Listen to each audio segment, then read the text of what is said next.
So this is video 44. Does the higher stuff solve problems which other ideas can't reach? No, this is not a Heineken advert.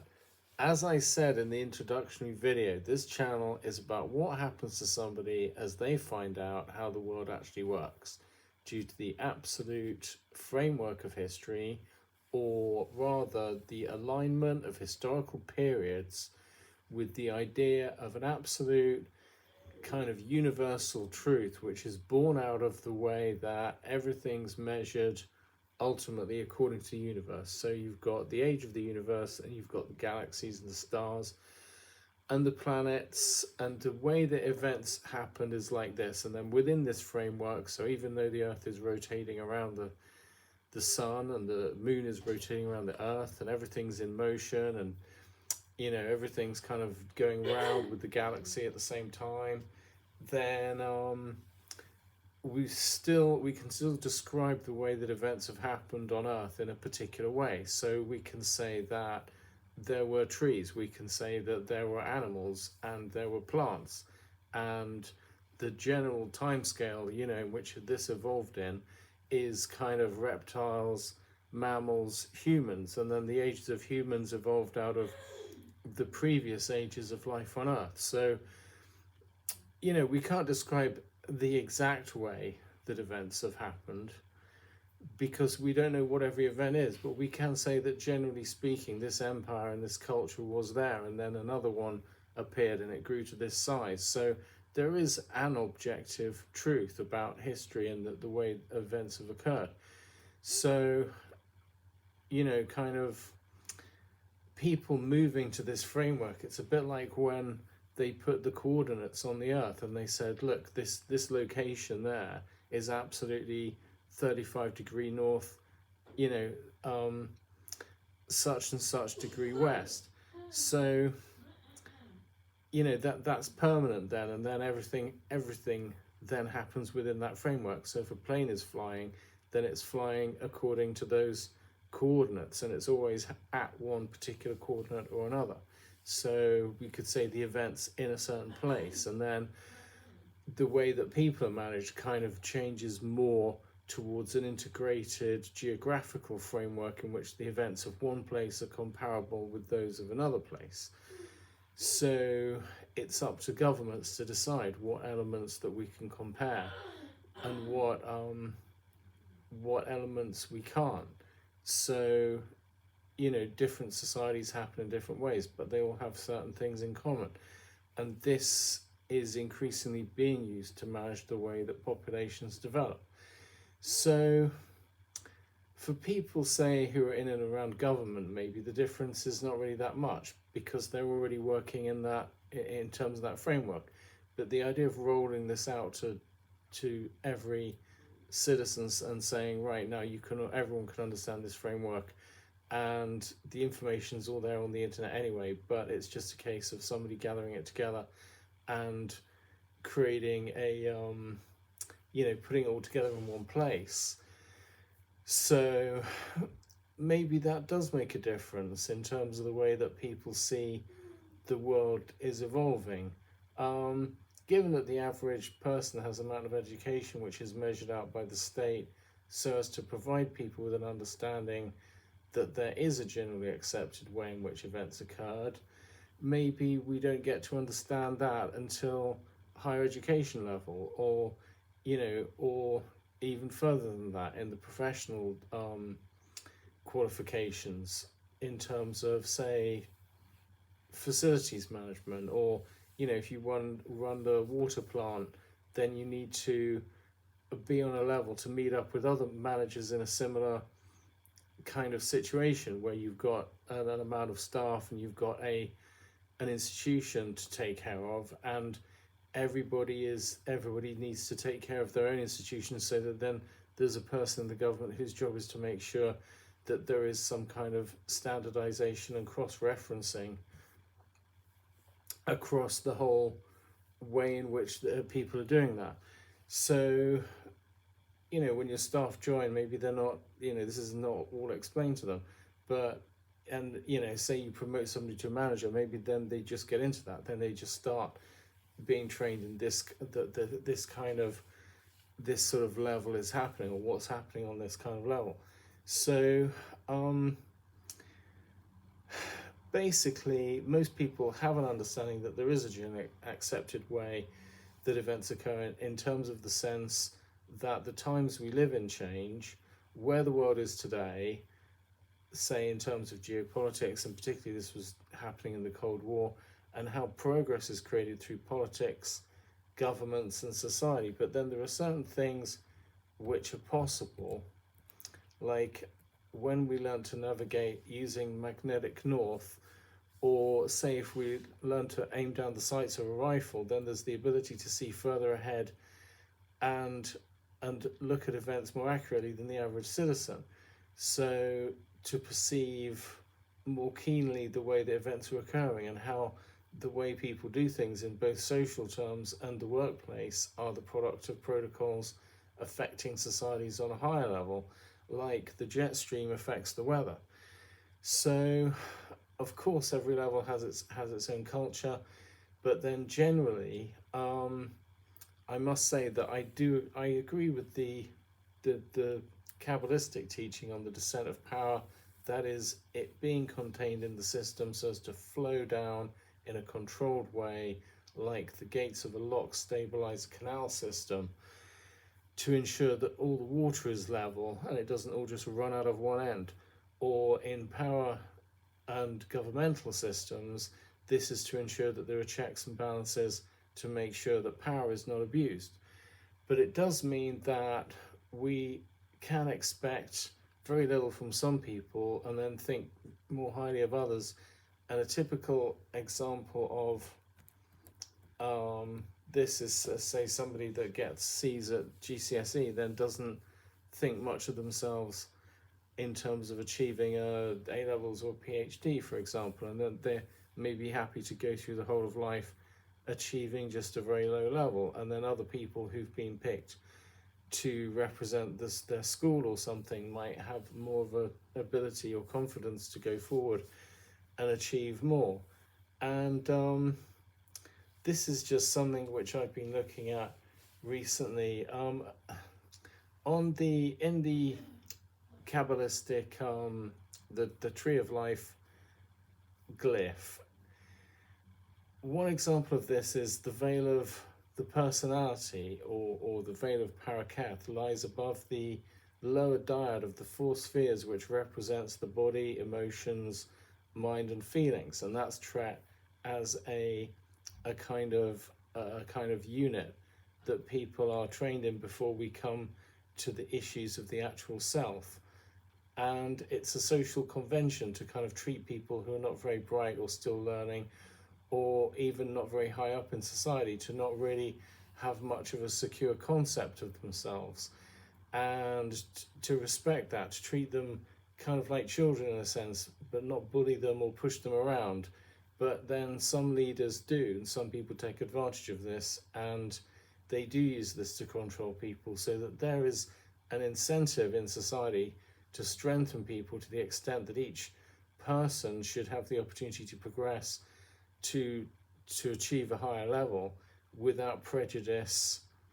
about their personal characteristics or background. And the idea that their personal choices or correct action will lead to success. So unlike the social class system, which was reformed with the European aristocracy or Hinduism, for example, in which one social class rules over another by birth, every citizen is encouraged to think in terms of becoming a complete person in a full and equal sense, and are thus educated to the extent of being able to consider their actions as an autonomous entity which needs to be responsible for itself. But then there's the issue of higher education and the question over whether each social system contains its own bias, no matter how equal we try and make people. So here we come to the discussion of the details of the system in all senses, like law, government structure, the purpose of different offices and departments, and more evolved societies do this better than others. In some countries, higher education is free for everybody. facilitating social and hence global progress, while others work in more mysterious ways. They have entire offices which are only for the purpose of stabilizing the power hierarchy and do not encourage citizens to achieve a higher level of education. These countries hold the world back because they're constantly preoccupied with their own social problems. So, getting back to education then and the way people are trained, that there is, say, there is a formula for the way that events have happened, and there's also a formula for the way that societies evolve. And I'm looking here at a system which has appeared at some point in the evolution of human societies, and I'll say as well that there is the Western Kabbalistic system and the Eastern seven level system kind of emerged at the same time when societies were still creating kind of the idea of civilization in the ancient world. And it seems that the whole way that the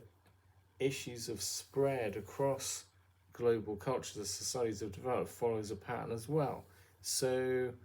really it's a case of not being able to see one pattern unless we can see the other pattern. If we don't know the pattern in the framework of history, then we can't see how societies have developed. We can understand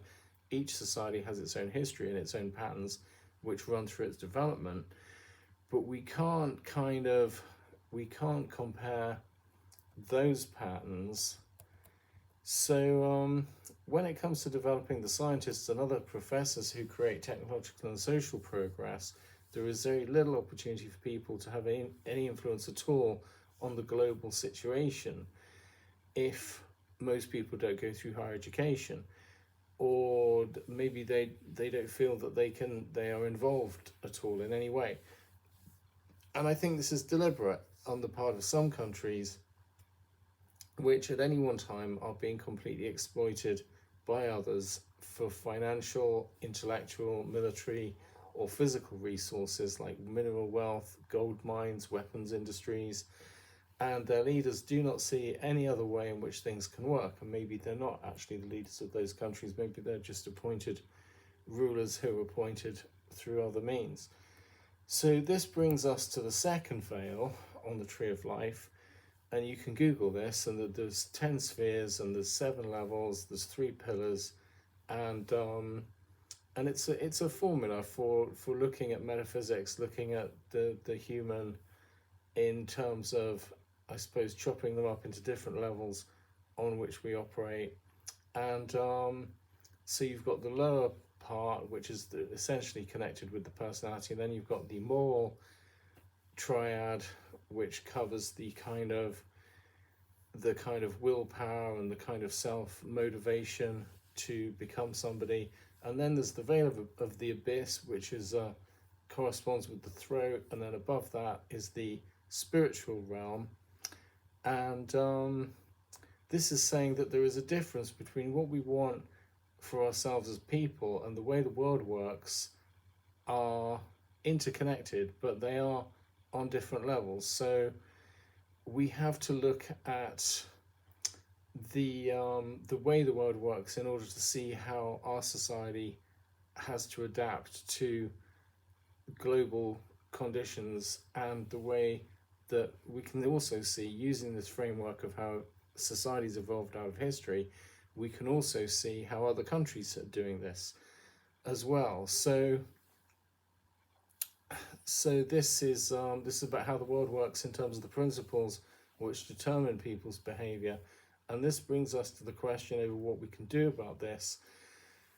And all the people that want to change the world right now and who've ever existed, and hence what happens to us as we find out about how the world works. So we could say that first there is the feeling of personal growth and thoughts on the progress which should become possible because of it. And this is where the veil of Paraketh is overcome, as we realize that we can all become somebody, or perhaps rather that we will inevitably become somebody through our own actions over time, or nothing will happen, and we won't grow. So we all need to work on what where we're going. And this is why the system is taught in units to secure a good person in terms of creating a foundation to build on. And so this is kind of simple exercises that you can train people in. And when you've got a sort of person who can respond, then you can kind of help them to think about who they're going to be. So there are lessons of the moral spheres in terms of how we must strive and utilize conventions to become the person that we want to, due to the effect of the world on our society, which in turn brings us to the question of the way the world works and the socio-political system we have as a thing in itself. So, like I said, what I'm talking about here is what happens to somebody as they learn. There are already systems which have been established which are concerned with learning and building on, creating foundations to build on, and then this is why I'm saying that this is when the higher stuff comes in, and it's not really a case of aspiring to the higher stuff when you start, or wondering whether you're going to get there, but feeling that it's inevitable that you are going to get there. And so the question is really, how are you going to interpret what you find? And so that's why the system tries to build a strong person to cope with the way the world works. So the problem is, if we don't do this with people, if we don't create strong people who can cope with moral issues and issues of how the world works, then it means that we are not creating the opportunity for people at large to become somebody, and we're not creating people who can question the way things are and refuse to believe blindly in everything that leaders say. So anyway, as I said before, there's a lot of stuff on the Kabbalistic Tree of Life online, and even though a lot of the stuff there is on the Hebrew Kabbalah or Tree of Life and its associated ideas, it's not actually an exclusively Hebrew idea, even though they went a bit mad on it and created a lot of stuff for it, which was shipped into Europe over the centuries with Christianity and Freemasonry and the Hebrew diaspora. But it's actually more to do with the period in which humans discovered yoga and mysticism and metaphysics and philosophy during the ancient world, during the creation of civilizations, really to show that people were civilized, and to look at what we could do with the systems which were associated with civilization, and how can we discuss, as Socrates said, what we are as people and what it is to be human. And the Eastern version, known as the 7 levels, comes from around the same time, and these models are all kind of interconnected. So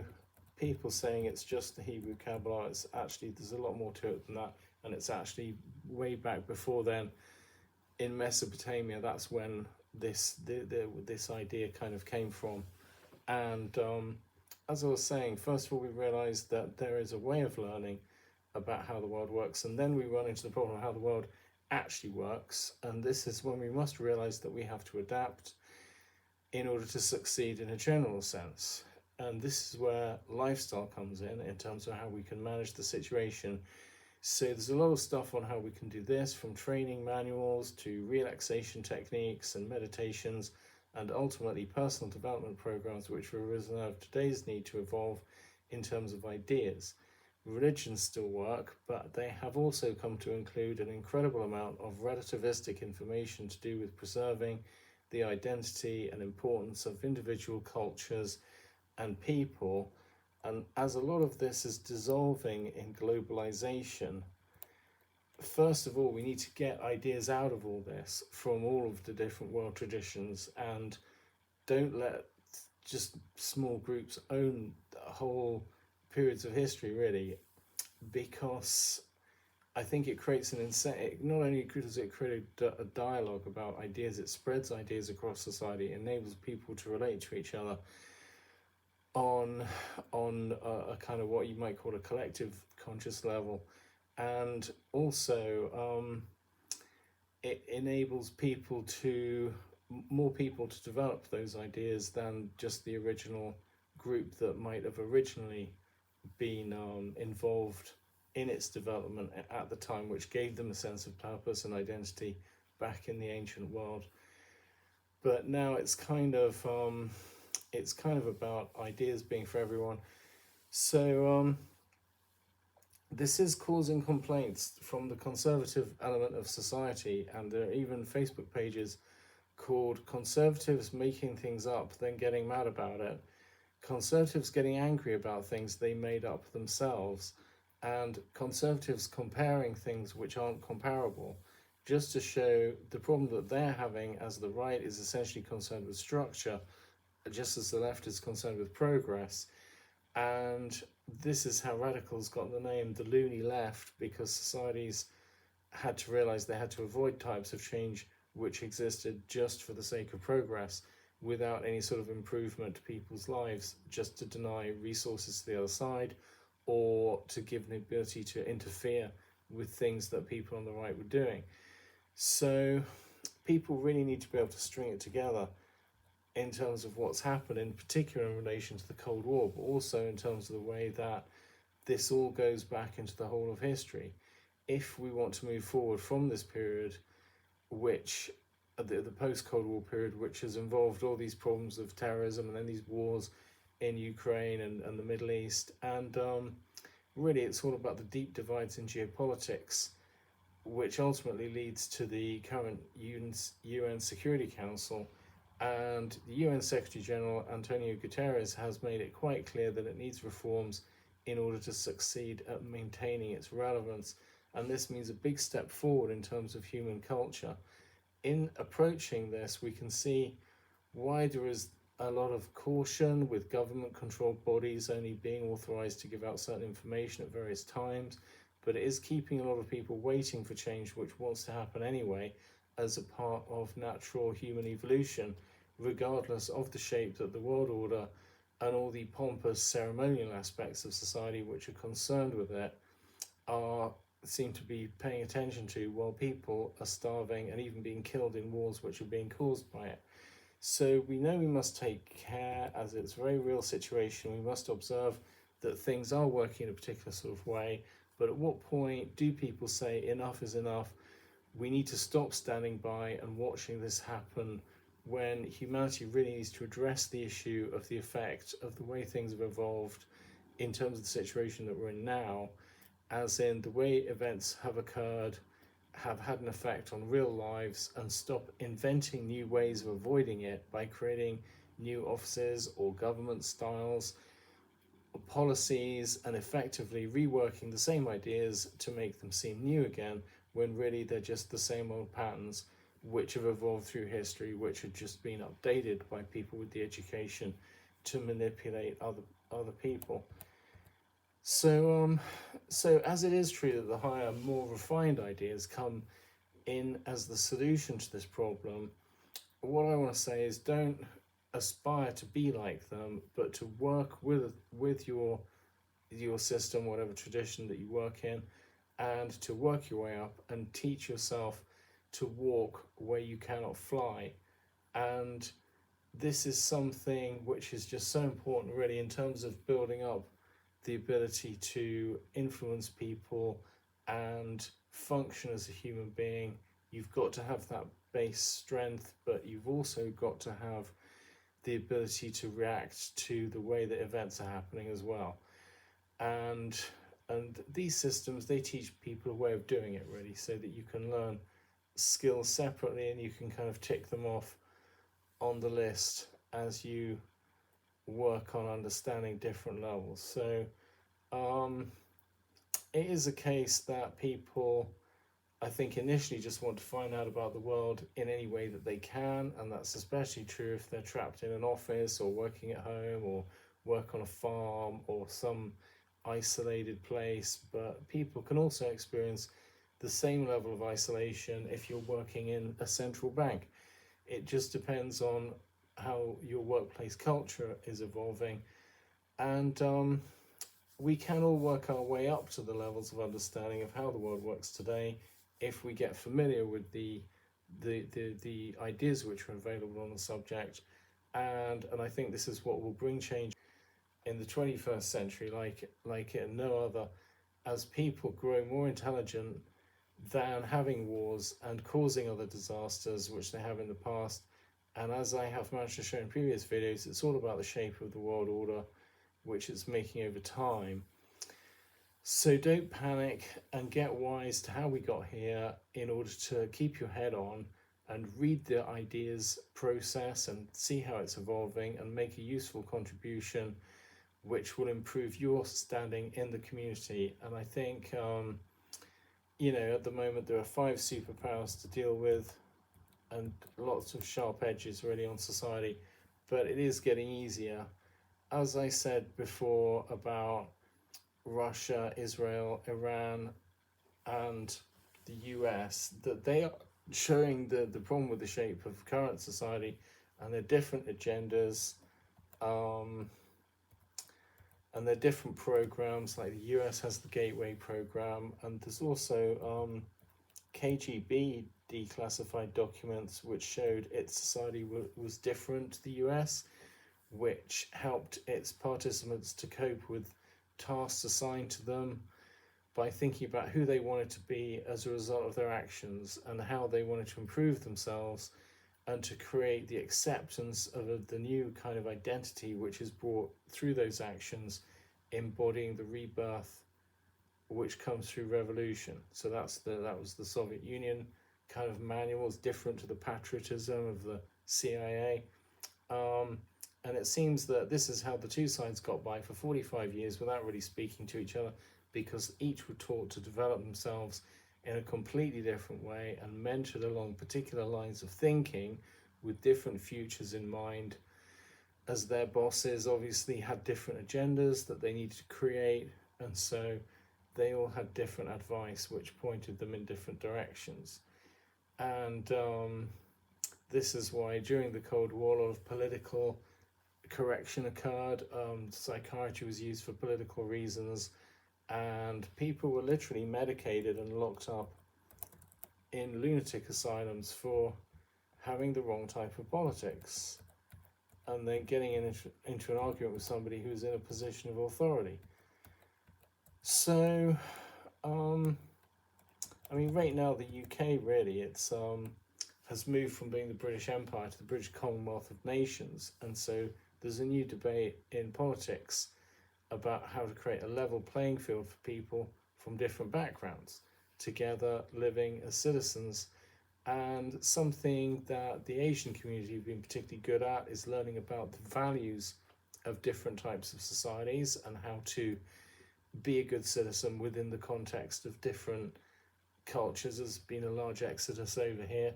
and this has culminated in Indian Prime Minister Rishi Sunak.